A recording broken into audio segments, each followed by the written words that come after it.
রাসূলুল্লাহ সাল্লাল্লাহু আলাইহি ওয়াসাল্লাম বলছেন, মান গাশশানা ফালাইসা মিন্না।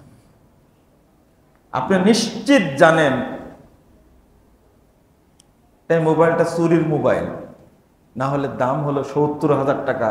আমার কাছে কেমনে? এখানে যারা আছেন উপস্থিত অধিকাংশ সেকেন্ড হ্যান্ড মোবাইল কিনে আছে। আইফোন কিনেছে, দাম ১.৫ লাখ টাকা, কিনছে ৩০,০০০ টাকা দিয়ে। আপনার ইয়াকিনান ধারণা এই কি মোবাইল? এটা আপনারা বলেন, আমি বলবো না। চোরাই। আপনি কিনলেন কেন? ব্যবহার করছেন কেন? হারাম। যদি কেউ বুঝতে পারে এটা চোরাই পথে আসছে, তাহলে এই জিনিস কিনা হারাম, ব্যবহার করা হারাম, খাওয়া হারাম। আপনি মুমিন। এই ফতোয়াটা একটু, এই আলোচনাটা একটু আপনি রাষ্ট্রীয় কোন টেলিভিশনে বলেন, কিছু হলেও তো সতর্ক হওয়ার মানুষ আছে, তাই না? তারা জানতে পারবে, তারা জানতে পারবে। আর ব্যাংকে টাকা রেখে কোন হুজুর নাকি বলেছে যে ইন্টারেস্ট না, এগুলো কি বোনাস, গিফট, হাদিয়া, সুদের নাম দিয়েছে হাদিয়া। কত বড় হারাম!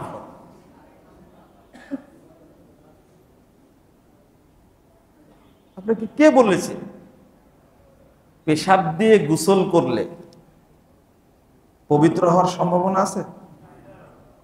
মনে করেন যে পায়খানা যদি কেউ জাল করে খায়, এটা পবিত্র হওয়ার সম্ভাবনা আছে? আপনাকে ফতোয়া কে দিয়েছে? লিখে দিয়েছেন। সবগুলোর নামে দেখা যায় ইসলামী, ইসলামী অমুক, ইসলামী অমুক, ইসলামী অমুক। কেন?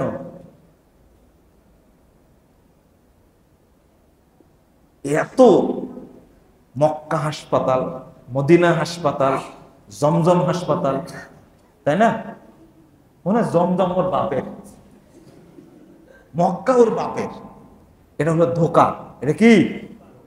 তুমি ব্যবসায়ী, তোমাকে বলে রাখলাম, মাসিক মদিনা একটা পত্রিকা আছে না, ওর মধ্যে যা লেখা হয় সব মদিনা বিরোধী। এ কথা বলে গেছেন শেখ আব্দুর রউফ রাহিমাহুল্লাহ। ওর মধ্যে যা লেখা হয়, মাসিক মদিনার মধ্যে লেখছে যে আল্লামা ইমাম নাসিরউদ্দিন আলবানীকে বলছেন এ হলো ইহুদিদের এজেন্ট।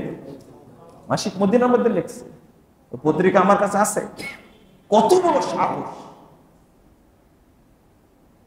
৮০০ বছর পর একজন হাদিসের ইমামকে বলে যে খ্রিস্টান ইহুদিদের এজেন্ট বাস্তবায়ন করার জন্য আলবানি কাজ করেছে, সব হাদিসগুলোকে জাল বানাইছে।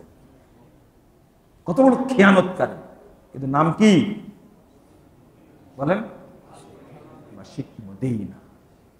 কি নাম!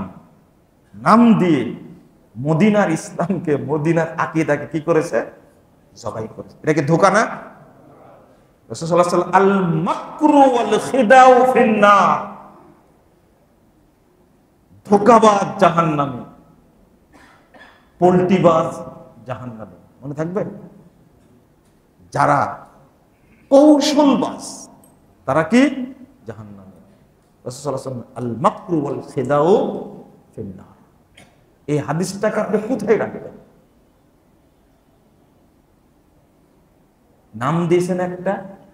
রাসূল সাল্লাল্লাহু আলাইহি ওয়াসাল্লাম বলছেন ১০২ নম্বর হাদিস, সহিহ মুসলিম, মান গাশশানা ফালাইসা মিন্না, যে আমাদের সাথে প্রতারণা করবে সে আমার উম্মতের অন্তর্ভুক্ত না। আপনি আপনার ছেলেকে কি করবেন জানেন? এখানে যারা বসে আছেন গিটার কিনে দিবেন, তাই না? দিছেন তো, নাচ শিখাচ্ছেন। আগে যখন বিশ্ববিদ্যালয়ে পড়ছি তখন টার্গেট ছিল, আমার ফ্রেন্ড অধিকাংশই ব্যাংকে চাকরি করে, তখন একটা ঝোঁক ছিল কিছু চাকরি করা, ব্যাংকে চাকরি করা, এবং তারা চাকরি করছে ব্যাংকে। ব্যাংকে চাকরি করব, ব্যাংকে চাকরি করার মতো এত বৈধভাবে হারাম খাওয়ার কোনো পথ নাই। বৈধ পথে আপনি ব্যাংক গাড়ি ফিরিয়ে দিবে, ব্যাংক বাড়ি ফিরিয়ে দিবে, ব্যাংক আপনাকে ব্যবসা করার টাকা দিবে। আর যদি আপনি হন চালাক, তাহলে আপনার অর্থে টাকা পয়সার অভাব হবে না। এখন আমরা চিন্তা ভাবনা করছি এই ব্যাংকে গেলে কয় টাকা পাওয়া যায়। যদি একটা বল ধরা যায় তাহলে একটা ক্যাশ ধরলে কত? $3000। কয় হাজার ডলার বুঝছেন না মনে, তাই না? ক্রিকেট ম্যাচ চলছে, সবচেয়ে গুরুত্বপূর্ণ ওটা কি বলে, বল ধরাই তো বলে। আমরা তো টিভি দেখি না, পত্রিকায় পড়ি। এমন ভাবে ম্যাচ থেকে পুরস্কার পেয়েছে, একটা ধরার কারণে পুরস্কার পাইছে কত? $3000। খামাখা কলমের খোঁচা দিয়ে টাকা কামানোর কি দরকার? বৈধ পথে কামাবে। এখন সবাই চিন্তা করছে ছেলেদের হয় ক্রিকেটার বানাতে হবে, না নায়িকা বা কি নায়ক বা নায়িকা বানাতে হবে, তাই না? এখন থেকে প্রস্তুতি নিচ্ছেন। হালাল না হারাম সবাই একমত, তাই না?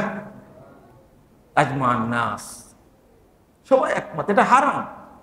কিন্তু ভিতরে ভিতরে সবাই কি প্রস্তুতি নিচ্ছে।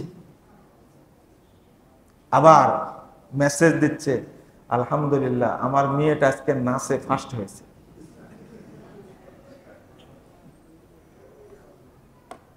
উলঙ্গ হয়ে নাচানাচি করেছে, ফার্স্ট হয়েছে, পুরস্কার দিয়ে ছবি তুলে পাঠাইছে। শেষে লেখছে কি? আমি প্রথম বুঝিনি, হয়তো বাচ্চা হবে। আমি বলেছি যে আপনার মেয়ে কোন ক্লাসে পড়ে? তুমি ক্লাস 9-এ পড়ে, বড় হয়ে গেছে। কেমন বাপ আপনি চিন্তা করেন। গর্বের সাথে বলছে ক্লাস কোন পড়ার পরে? 9-এ। ক্লাস 7-এ বিয়ে দিলে কয়টা বাচ্চা হতো? এখনো ছোট আছে। এটা কি হালাল না হারাম? হারাম মনে হয় হারাম। লা হাওলা ওয়ালা কুওয়াতা ইল্লা বিল্লাহ।